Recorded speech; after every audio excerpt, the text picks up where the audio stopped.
బావిలో నీళ్లున్నా నీ కంట్లో కన్నీళ్లున్నాయి. నన్ను ఆ దేవుడే కాపాడాలి. రైతులు వాడాల్సింది ఇలాంటి నాసిరకం పైపులు కాదు. మరి ఏ పైపులు వాడమంటారు బాబు? తరతరాలు మన్నే నాణ్యత నంద్యాల నంది పైపులు. నమస్కారం, నంది కేబుల్ టీవీకి స్వాగతం. ముందుగా నంది న్యూస్ ముఖ్యాంశాలు. పట్టణంలో హర్ ఘర్ తిరంగా కార్యక్రమంలో పాల్గొన్న మంత్రి ఫరూక్.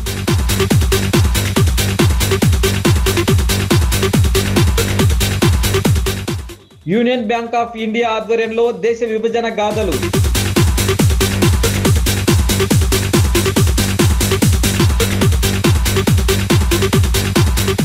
ఈ నెల 16న హిందూ శ్మశాన వాటికలో బృందావనం, రాశివనం, నక్షత్రవనం ప్రారంభం.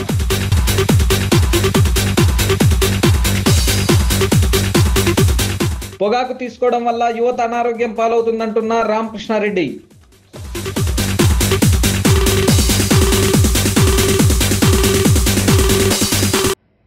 ప్రజల్లో దేశభక్తి ఉట్టిపడేలా హర్ ఘర్ తిరంగా కార్యక్రమం నిర్వహించాలని రాష్ట్ర న్యాయశాఖ, మైనార్టీ సంక్షేమ శాఖ మంత్రి ఫరూక్ పిలుపునిచ్చారు. ప్రజల్లో దేశభక్తి ఉట్టిపడేలా హర్ ఘర్ తిరంగా కార్యక్రమాలను నిర్వహించాలని రాష్ట్ర న్యాయ, మైనార్టీ సంక్షేమ శాఖ మంత్రి ఎన్ఎండి ఫరూక్ పిలుపునిచ్చారు. మంగళవారం హర్ ఘర్ తిరంగా సందర్భాన్ని పురస్కరించుకొని పర్యాటక శాఖ ఆధ్వర్యంలో టెక్కే మార్కెట్ యార్డ్ నుండి గాంధీ చౌక్ వరకు నిర్వహించిన భారీ ర్యాలీని జిల్లా కలెక్టర్ జి రాజకుమార్తో కలిసి జెండా ఊపి మంత్రి ప్రారంభించారు. Joint collector C Vishnucharan, DRO Padmaja, జిల్లా అధికారులు, పాఠశాల విద్యార్థులు తదితరులు ఈ కార్యక్రమంలో పాల్గొన్నారు.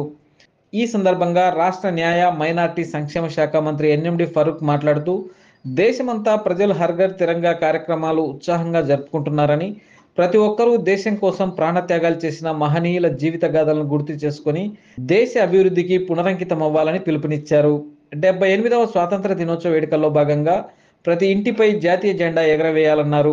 అతిపెద్ద ప్రజాస్వామ్యమైన భారతదేశంలో కులాలు, మతాలు, విభిన్న జాతులు మమేకమై దేశ పురోభివృద్ధికి పాటుపడాలన్నారు.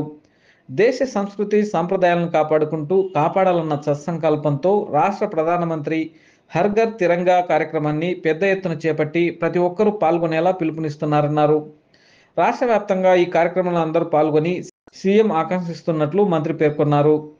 అనంతరం జిల్లా కలెక్టర్ రాజకుమారి మాట్లాడుతూ ఆజాదీ కా అమృత్ మహోత్సవంలో భాగంగా కేంద్ర, రాష్ట్ర దిశానిర్దేశాల మేరకు హర్ ఘర్ తిరంగా కార్యక్రమాలు జరుపుకుంటున్నామని, ఇందులో భాగంగానే పట్టణంలో నిర్వహించిన భారత జాతీయ జెండా భారీ ర్యాలీలో వివిధ పాఠశాలల విద్యార్థులు, జిల్లాధికారులు ఉత్సాహంగా పాల్గొని దేశభక్తిని చాటుకోవడం సంతోషదాయకమన్నారు. దేశవ్యాప్తంగా 78వ స్వాతంత్ర దినోత్సవ వేడుకలు ఘనంగా జరుపుకుంటున్న నేపథ్యంలో స్వాతంత్ర్యం కోసం ప్రాణాలర్పించిన మహనీయుల త్యాగ నిరతిని, వారు దేశానికి అందించిన సేవలను స్మరించుకుంటూ భావితరాలకు స్ఫూర్తిదాయకంగా ఉండాలని కలెక్టర్ సూచించారు. घर घर तिरंगा, हर घर तिरंगा, घर घर तिरंगा, रथ घर तिरंगा, घरों घरी तिरंगा, प्रत्येक घरी तिरंगा। आसमान को पाना है, आसमान से आगे जाना है, नए भारत की नई कहानी अब आसमां को सुनाना है। गर्व है इस तिरंगे पर, सारे जहां को ये दिखाएंगे, अमृत काल मनाएंगे, घर घर तिरंगा लहराएंगे। घर घर तिरंगा, हर घर तिरंगा, इंटिंटा झंडा मने मने गु त्रिवर्णा, हर घर तिरंगा।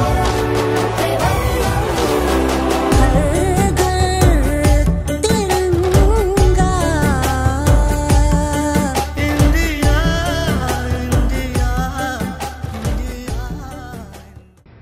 కేంద్ర ప్రభుత్వ ఆదేశాల మేరకు union bank of India Nandyal శాఖ ఆధ్వర్యంలో నంద్యాల పట్టణంలోని రామకృష్ణ డిగ్రీ కళాశాల యందు పార్టిషన్ హరస్ దేశ విభజన గాథలు అనే కార్యక్రమాన్ని నిర్వహించారు.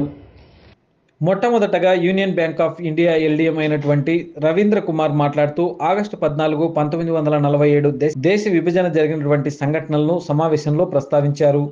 ఈ కార్యక్రమానికి ముఖ్య వక్తగా విచ్చేసినటువంటి డాక్టర్ ఉదయ్ శంకర్ దేశ ప్రథమ స్వతంత్ర పోరాటం 1857 సంవత్సరం అందరం కలిసికట్టుగా బ్రిటిషనర్లను ఎదిరించి ప్రథమ స్వాతంత్ర సంగ్రామాన్ని ప్రారంభం చేశారు. దీని తర్వాత బ్రిటిషనర్స్ ని ఈ దేశాన్ని విభజిస్తే తప్ప పాలించలేని యొక్క కుటుంబంతో ఈ దేశానికి విభజన ప్రారంభం చేసి 1876లో ఆఫ్ఘనిస్తాన్ విభజన చేసి మనలో తెలియకుండానే అంతఃకలహాలు ఏర్పాటు చేసి మనల్ని విభజించి కులాల వారీగా మతాల వారీగా కలిసి ఉన్నటువంటి ఈ భారతదేశాన్ని విభజిస్తే తప్ప ఈ దేశాన్ని పాలించలేమనే కుతంత్రంతో ఈ దేశ విభజనకు బీజం వేశారు.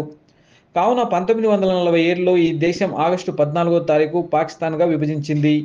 మన దేశంలో కలిసినటువంటి మన యొక్క ఈ భూభాగాన్ని మన నుంచి వేరు చేశారు. కాబట్టి స్వార్థ ప్రయోజనాల కోసం దేశాన్ని విభజించినటువంటి ఈ రాజకీయాలను మనమందరం కలిసికట్టుగా ఎదురెడ్డి ఈ దేశాన్ని కాపాడుకోవాల్సిన బాధ్యత మనందరిపై ఉందని వారు సూచించారు. అందరం ఈ భరతమాత ముద్దు బిడ్డలమేనని అందరం ఈ భరతమాతకు జయకారం చేయవలసింది. కావున భారతమాతకి జై అనే నినాదంతో వందే మాతరం అనే నినాదాలతో ఈ భారతదేశం ఎప్పటికీ సుభిక్షంగా ఉండాలని కోరారు.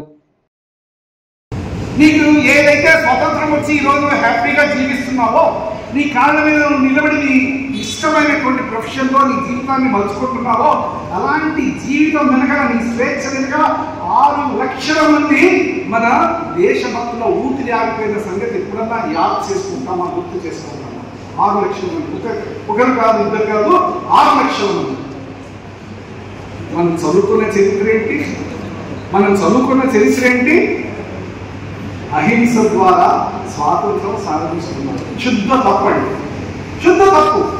కేవలం ఈ స్వాతంత్రం ఒక 2 కుటుంబాల నుంచి ఒకే ఒక కుటుంబానికి పరిమితమై ఒక విధమైనటువంటి అపప్రదలో మనమందరం జీవించాల్సిన పరిస్థితి ఉంది. కాబట్టి దేశం ఎంత మూల్యం చెల్లించుకున్నది మన దేశ స్వాతంత్రం కోసం అన్నది మనకు తెలియదు. కాబట్టి మరొకసారి నీవు ఏం నష్టపోతున్నావు నీ చరిత్ర గురించి తెలుసుకోకపోతే చెప్పడానికే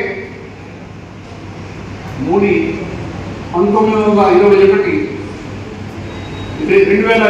ఆగస్టు 14న ఏదైతే దేశ విభజన జరిగిందో, ఏ దేశం కోసమైతే ఆ చేతు హిమనగం అక్కడ కాశ్మీర్ నుంచి కన్యాకుమారి దాకా ఇటు అటక్ నుంచి కటక్ దాకా ఎంతో మంది వందే మాత్రం అని లాఠీ దెబ్బలు తిన్నారో, జైళ్ళకి వెళ్ళారో, నవ్వుతూ ఉరితాళ్ళు గొంతులు బిగించుకున్నారో వాళ్ళు ఆగస్టు 14న మనమంతా ఆగస్టు 15న స్వాతంత్రం మనం అనుభవిస్తుంటే వాళ్ళు సొంత గడ్డ వాళ్ళకి పరాయి దేశం అయిపోయింది. వాళ్ళ సొంత గడ్డలో వాళ్ళు పరాయి దేశస్తులు అయిపోయారు. వాళ్ళు స్వతంత్రం కోసం పోరాడలేరా? ఇటు పాకిస్తాన్ కానీ అటు తూర్పు పాకిస్తాన్, పశ్చిమ పాకిస్తాన్ వంటి 2 భాగాలుగా విడిపోయిందే మన భారతదేశం నుంచి. అక్కడ ఉన్న వాళ్ళందరూ మరి స్వతంత్ర పోరాటంలో పాల్గొన్నారు, ఎన్నో కలలు కన్నారు, మనలాగే తెల్లాడితే స్వతంత్రం వస్తుందని. కానీ ఒక 24 గంటల ముందు మనకున్నటువంటి చరిత్ర, మీరు నేను చదువుకున్నటువంటి చరిత్ర, అది పూర్తిగా చరిత్రగా మనం కాదన్నటువంటి విషయం మనం గమనించాలి. ఎంతసేపు భారతదేశాన్ని విదేశస్తులు పాలించారు, మనవాళ్ళంతసేపు అభిమానులుగా ఉన్నారు అన్నటువంటి విధంగానే చరిత్ర చెబుతోంది. తప్పితే వీరోచితంగా పోరాడినటువంటి వాళ్ళు, వీరోచితంగా నిలబడినటువంటి వాళ్ళు, ప్రజల కోసం ప్రాణాలు అర్పించినటువంటి వాళ్ళు చాలా మంది ఉన్నారు. అలాంటి వారి యొక్క చరిత్ర తెలుసుకోవాల్సినటువంటి అవసరం అనిపించినటువంటి ఈరోజు ప్రభుత్వాలు ఈ కార్యక్రమానికి పనిచేస్తున్నాయన్నటువంటి విషయాన్ని మాత్రం నటించారు. సో విద్యార్థులందరూ కూడా, ప్రత్యేకించి యువత, ఈ విషయాలన్నీ కూడా తెలుసుకోవాల్సిన అవసరం ఉంది. ఈరోజు ప్రపంచం అంతా కూడా అశాంతిలో నెలకొన్నటువంటి వాతావరణం, ఎక్కడ చూసినా యుద్ధ వాతావరణం. అలాంటిది భవిష్యత్తులో 3వ ప్రపంచ యుద్ధం కూడా వస్తుంది అన్నటువంటి ఆలోచన కూడా ఇంకో వైపున వస్తున్నాం. సో మతపరమైనటువంటి ఘర్షణలతోటి యుద్ధాలు చెలరేగుతున్నాయనేటువంటి విషయాన్ని కూడా మనం గమనించాలి. ఇందాక నేను డాక్టర్ గారు చెప్పాను, కేవలం అధికారం కోసం, రాజకీయం కోసం మనల్ని విభజించి మతపరంగాను, జాతిపరంగాను లేదా రాజపరంగాన్ని విభజించి ప్రయోజనం పొందడం కోసం ఈరోజు నాయకులు ప్రయత్నం చేస్తున్నారన్నటువంటి విషయాన్ని యువత గమనించాలి. అలాగే వాటి నుంచి రక్షించుకోవడం కోసం కేవలం ఆగస్టు 15 జెండా ఎగరవేసి స్వీట్లు పంచుకోవడం అనేటువంటిది కాకుండా గతం ఏం జరిగింది, గతంలో అలాంటి మళ్ళీ పునరావృతం కాకుండా ఉండాలంటే మనం ఏం చేయాలి అనేటువంటి భావన కల్పించడం కోసం ఈ కార్యక్రమాలన్నీ చేపడుతున్నటువంటి విషయాన్ని యువత గమనించి 2021 అంతకు ముందు వరకు ఇలాంటి సందర్భాన్ని జరుపుకోవడం, ఆనాటి గత స్మృతుల్ని గుర్తు చేసుకోవడం అనేది అటువంటి కార్యక్రమం జరగలేదు. మన ప్రధానమంత్రి మోడీ గారు తీసుకున్న ఇనిషియేటివ్ వల్ల 2021 తర్వాత నుంచి ఇలాంటి పార్టీషన్ ఫాదర్స్ రిమెంబరెన్స్ డే అనేది ఒకటి జరుపుకోవాలి. ఆనాడు మన పూర్వీకులు భారతదేశం కానివ్వండి, పాకిస్తాన్ కానివ్వండి, అక్కడ వాళ్ళు ఎంత ఇబ్బందులు పడ్డారు ఈ పార్టీషన్లో. ఇండియా, పాకిస్తాన్, బంగ్లాదేశ్లో తూర్పు పాకిస్తాన్ ఇమ్మడటానికి ఎంత కష్టాలు పడ్డారు అన్నది తెలియజేయడానికి ఇదొకటి జరుపుకోవాలి. వచ్చే తరాలకి ఈ ఎటువంటి పరిస్థితుల్లో ఈ మెసేజ్ వెళ్ళాలి, అందరూ గుర్తు చేసుకోవాలి. దీనివల్ల పాఠాలు, గుణపాఠాలు నేర్చుకోవాలన్న ఉద్దేశంతో ఇటువంటి కార్యక్రమం చేపట్టబడింది. నంద్యాల పట్టణ శివార్లోని పివి నగర్ రోడ్ నందు గల నంద్యాల హిందూ శ్మశాన వాటికలో నిర్మించిన బృందావనం, రాశివనం, నక్షత్రవనంను ప్రారంభిస్తున్నట్లు నవనిర్మాణ సమితి సభ్యులు తెలిపారు. ఈ నెల 16వ తేదీ శుక్రవారం నంద్యాల హిందూ శ్మశాన వాటికలో నిర్మించిన బృందావనం, రాశివనం, నక్షత్రవనం ప్రారంభించడం జరుగుతుందని నవనిర్మాణ సమితి సభ్యులు తెలియజేశారు. పట్టణంలోని మధుమని ఆసుపత్రిలో ఏర్పాటు చేసిన విలేకరుల సమావేశం నందు నాయకులు, వైద్యులు డాక్టర్ మధుసూదన్ రావు, 12వ వార్డు కౌన్సిలర్ శ్యామ్ సుందర్లాల్, నెరవాటి సత్యనారాయణలు మాట్లాడుతూ నంద్యాల పివి నగర్ సమీపంలో మురికి కూపంగా మారిన హిందూ శ్మశాన వాటికను నవనిర్మాణ సమితి సభ్యులు దాతల సహకారంతో సుందరంగా తీర్చిదిద్దడం జరిగిందన్నారు. ప్రజలు విశ్రాంతి తీసుకోవడానికి స్వర్గధామం నందు ఆహ్లాదకంగా బృందావనం, రాశివనం, నక్షత్రవనం ఏర్పాటు చేయడం జరిగిందని, దీనిని 16వ తేదీ శుక్రవారం న్యాయశాఖ మంత్రి ఫరూక్ మరియు జిల్లా కలెక్టర్ రాజకుమారితో ప్రారంభించడం జరుగుతుందని, ఈ కార్యక్రమంలో ప్రజలు పాల్గొనాలని కోరారు. 16వ తేదీ శ్రావణ మాసం శుక్రవారం దశమి, ఏకాదశి తిథులు కలిసినటువంటి పవిత్రమైన రోజు మన న్యాయశాఖ మార్చులు ఎన్ఎండి ఫరూక్ గారు, అలాగే కలెక్టరు, ఎస్పీ గారు, కమిషనర్ గారు, చైర్పర్సను, నాకు ఎన్ఎండి ఫిరోజ్ గారు, తెలుగుదేశం జిల్లా ప్రధాన కార్యదర్శి, వీళ్ళందరూ కూడా ఆ ఉద్యానవనాన్ని, బృందావనాన్ని ఓపెనింగ్ చేస్తున్నారు. మా నవనిర్మాణ సమితి స్వర్గధామం తరపున నంద్యాల ప్రజలందరినీ కూడా వచ్చి ఆ రోజు 10 గంటలకు ఏం చేశారు, శ్మశాన వాటికలో ఎందుకు ఇంత అందంగా తీర్చిదిద్దారు, ఎలా తీర్చిదిద్దారని వచ్చి చూడాలని మేము కోరుతూ ఉన్నాం. ధన్యవాదాలు. నిజంగా కూడా నంద్యాల పట్టణం ఆహ్లాదకరంగా మార్చేందుకు నవనిర్మాణ సమితి చేపట్టిన ఈ బృహత్తర కార్యక్రమం యొక్క ప్రారంభోత్సవాన్ని గురించి ప్రజలకు తెలియజేసేందుకు ఈ ప్రెస్ మీట్ ఏర్పాటు చేయడం జరిగింది. స్వర్గధామం ఆ పదంలోనే చాలా ఉన్నతమైన భావం ఉంది. అంటే స్వర్గానికి పోయే దారి, దాన్ని అపవిత్రమైన స్థలంగా మనం ఎప్పుడు భావించకూడదు. అది పవిత్రమైన స్థలం. అంటే బృందావనమును అక్కడ ఏర్పాటు చేయడం, 27 రాసులకు, 27 నక్షత్రాలకు చెట్లను ఏర్పాటు చేయడం, అక్కడ ఒక ఆహ్లాదకరమైన చేయడం అనేది నిజంగా ఇది సౌహృదయంగా మనం అందరం రుణపడి ఉన్నాం. ముఖ్యంగా ఏమంటే ఇప్పుడే మన పెద్ద ఆయన సత్యనారాయణ చెప్పారు, దానికి ఇంకా ఒక 50-60 లక్షల రూపాయల వరకు ఫండింగ్ ఉందని. ఇప్పటికీ ఉడక దాతలందరూ పట్టణంలో ముందుకొచ్చి ఆ అమౌంట్ను ఉడక పూర్తి చేస్తే అది సంపూర్ణం అవుతుంది. అటువంటి కార్యక్రమానికి ప్రతి ఒక్కరం చేయుతనియాలని చెప్పి కోరుకుంటూ రేపు కార్యక్రమాన్ని అందరూ హాజరై జయప్రదం చేయాలని చెప్పి కోరుతున్నాను. నంద్యాలలో స్వర్గధామం యొక్క పరిస్థితి చాలా దయనీయంగా ఉండింది. ఎందుకంటే అక్కడ పోతే ఏదైనా ఒక శవాన్ని కాల్చాలన్నా, పూడ్చాలన్నా ఆ మనిషి కూడా నిలబడలేని పరిస్థితి, దుర్గంధపూరితమైనటువంటి ప్రదేశాలలో ఉండేది. అది ఏమైందంటే అది పోయినప్పుడల్లా మాకు అనిపించేది ఎట్లయితుందంటే, అరే ఏదో చేయాలా దీన్ని అనుకుంటాం, అది పురిటి నొప్పులతో అది వెళ్ళిపోతూ వచ్చింది. కానీ కాలక్రమేణా 2017 సంవత్సరంలో మున్సిపాలిటీ 9 ఎకరాల స్థలాన్ని మాకు డెవలప్మెంట్కి ఇచ్చి దీన్ని డెవలప్మెంట్ చేయండి అని చెప్తే దాన్ని శివకుమార్ రెడ్డి గారు నిజంగా చెప్పాలంటే స్ఫూర్తిదాయకుడు. ఆయన ఆయన ఆదేశానుసారం ఒక నవనిర్మాణ సమితి ఏర్పడి 2017 సంవత్సరంలో దాన్ని స్టార్ట్ చేసి ప్రజల దగ్గరికి పోవడం జరిగింది. ప్రజలు ఈ రోజుటి వరకు కూడా దాదాపు 4 కోట్ల రూపాయలు విరాళంగా ఇచ్చి ఉన్నారు. నిజంగా ఇంతవరకు కూడా దేనికి కూడా ఇంత ఫండ్ వచ్చింది అనేది నిజంగా నంద్యాలలో హర్షదాయకం. అది పొగాకు తీసుకోవడం వల్ల యువత అనారోగ్యం పాలవుతుందని రామకృష్ణ విద్యా సంస్థల అధినేత రామకృష్ణారెడ్డి తెలిపారు. స్థానిక శ్రీ రామకృష్ణ డిగ్రీ కళాశాలలో 13వ తేదీ అనగా మంగళవారం రోజున రామకృష్ణ విద్యా సంస్థల అధినేత రామకృష్ణారెడ్డి ఆధ్వర్యంలో ప్రగతి అధ్యక్షతన ఎన్ఎస్ఎస్ విభాగం టీఎఫ్వైసి సమావేశంను మినీ ఆడిటోరియంలో ఏర్పాటు చేయడం జరిగింది. ఈ సమావేశంలో డాక్టర్ జి రామకృష్ణారెడ్డి మాట్లాడుతూ పొగాకు తీసుకోవడం వలన యువత అనారోగ్యం పాలవుతుందని, ఈ దుష్ట అలవాటును నిర్మూలించడం యువత వల్లనే సాధ్యమవుతుందని తెలియజేశారు. ప్రగతి మాట్లాడుతూ యువత సిగరెట్స్, పొగాకు వంటి వాటిని తీసుకోవడం వల్ల వారితో పాటు వారి కుటుంబాలు కూడా కష్టాల పాలవుతారని, అనారోగ్యం పాలవుతారని, ఆర్థిక సమస్యలను ఎదుర్కోవాల్సి వస్తుందని తెలియజేశారు. తర్వాత మీకు బాక్స్ మీద సిగరెట్ బాక్స్ మీద కూడా ఉంటుంది స్మోకింగ్ కిల్స్ అనేసి, no tobacco something smoking kills ఏదో ఉంటుంది. సో మీకు ప్రతి దగ్గర మీకు గవర్నమెంట్ కానీ మీకు ఇచ్చినా కూడా చూపిస్తున్నారు దాని సైడ్ ఎఫెక్ట్స్ ఏంటి, బ్యాడ్ ఎఫెక్ట్స్ ఏంటి అనేది చూపిస్తున్నారు. సో దానివల్ల ఎన్ని డిసీజ్ వస్తాయి అది పిక్చర్ కూడా మీరు చూస్తే సిగరెట్ ప్యాక్ మీద కానీ లేకపోతే అడ్వర్టైజ్మెంట్లో it is like you cannot see that picture. అంటే అంత మన కళ్ళు చూసే అంత బాగోదు పిక్చర్, అంటే భయం వేసే విధంగా ఉంటుంది కొద్దిగా. సో ఎందుకు చూపిస్తున్నారంటే మిమ్మల్ని అట్లాంటి పనులు చేస్తే ఇలా ఉంటుంది సిచ్యువేషన్ అని చూపించడానికి మీకు చెప్తున్నారు.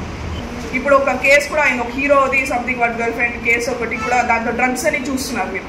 ఇక్కడ అంతా యంగ్ పీపుల్ అంతా వస్తున్నారు. దాంతో ఆ కేసులో చూస్తే మీరు యంగ్ ఆల్మోస్ట్ 21 years అమ్మాయిలు అబ్బాయిలు వచ్చి మేము ఇట్లా డ్రగ్స్ బారిన పడ్డాము అనేసి ఆల్మోస్ట్ అంతా యంగ్ పీపులే వస్తున్నారు.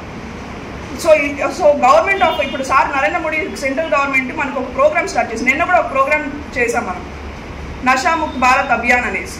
అంటే డ్రగ్స్ మీద ప్లెడ్జ్ తీసుకోమని చెప్పారు. ఎందుకంటే మన ఇండియా డ్రగ్స్, టొబాకో, ఈ మత్తు పదార్థాల మీద యంగ్ జనరేషన్ మొత్తం ఎక్కువ పోతుందని మన గవర్నమెంట్ ఆఫ్ ఇండియా అదొక ఇది పెట్టింది.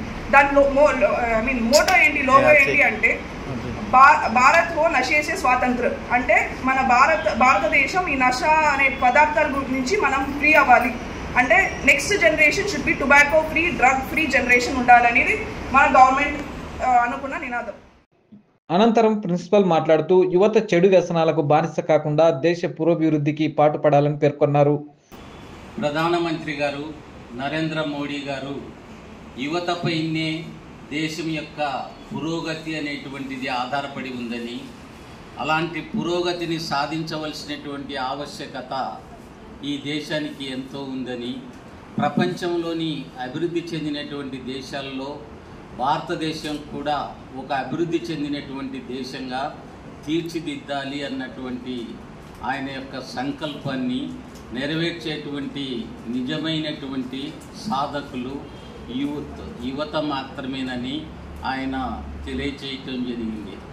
ముఖ్యంగా భారతదేశాన్ని 2047 నాటికి ఒక అభివృద్ధి చెందినటువంటి దేశంగా తీర్చిదిద్దాలని, 2047 ఇండిపెండెన్స్ డేకి భారతదేశానికి స్వాతంత్రం వచ్చి 100 సంవత్సరాలు అవుతుందని, అలాంటి 100 సంవత్సరాల వేడుకలో ఈ దేశం అభివృద్ధి చెందినటువంటి దేశంగా రాణించాలి అన్నటువంటిది ఆయన యొక్క సంకల్పము లేదా కోరిక.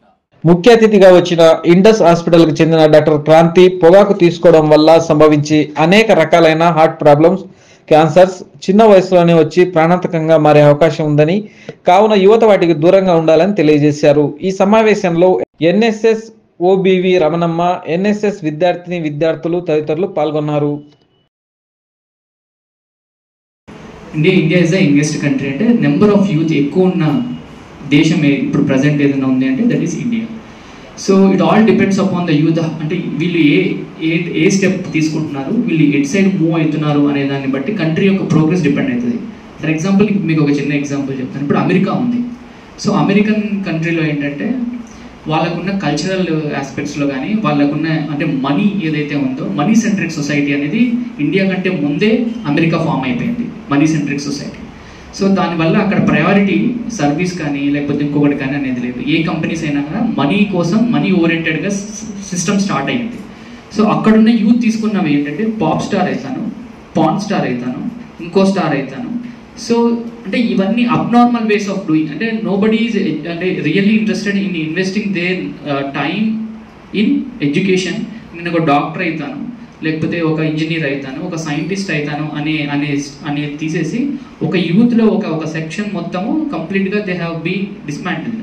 అంటే వాళ్ళ యొక్క ఆలోచనలు తీరు డ్రగ్స్, స్మోకింగ్, ఆల్కహాల్ అండ్ ఇంకా ఎక్కువ డ్రగ్స్, ఇంకా నష ఇచ్చేటివి ఏవైతే ఉన్నాయో అటు సైడ్ మూవ్ అవ్వడం. సో ఆ కంట్రీ ఇప్పుడు ఏం చేస్తుంది, so most of the brain drain అంటే మనం ఇండియా నుంచి లేకపోతే చైనా నుంచి majority of the over intellectuals are so ఇక్కడ నుంచి మన పాపులేషన్ అంటే మంచి అవకాశాల కోసం బాగా చదువుకొని, ఇప్పుడు మీకు తెలుసు అమెరికాలో ఉన్న మేజర్ ఇండస్ట్రీస్ కానీ మల్టీనేషనల్ కంపెనీస్ కానీ ఇండియన్ సిఇఓస్ ఉంటున్నారు, చైనీస్ మోర్ ప్రెజెన్స్ ఉంది. So this is all because American youth has disown there country probably because of these things. నా అర్థమవుతుంది కదమ్మా నేను చెప్పేది. సో ఏదైతే యూత్ ఎటువైపు వెళ్తుంది అనే దాన్ని బట్టి ఆ కంట్రీ యొక్క ఫేట్ డిపెండ్ అవుతుంది. So this is all about you. నాంది న్యూస్ ముగించే ముందు ముఖ్యాంశాలు మరోసారి. పట్టణంలో హర్ ఘర్ తిరంగా కార్యక్రమంలో పాల్గొన్న మంత్రి ఫరూక్.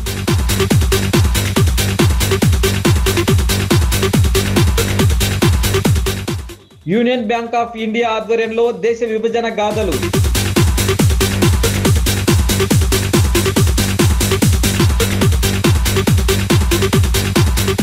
ఈ నెల 16న హిందూ శ్మశాన వాటికలో బృందావనం, రాశివనం, నక్షత్రవనం ప్రారంభం.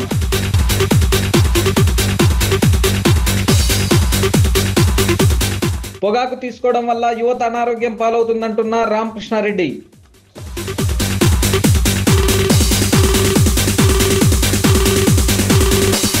నంది న్యూస్ ఇంతటితో సమాప్తం. నమస్కారం.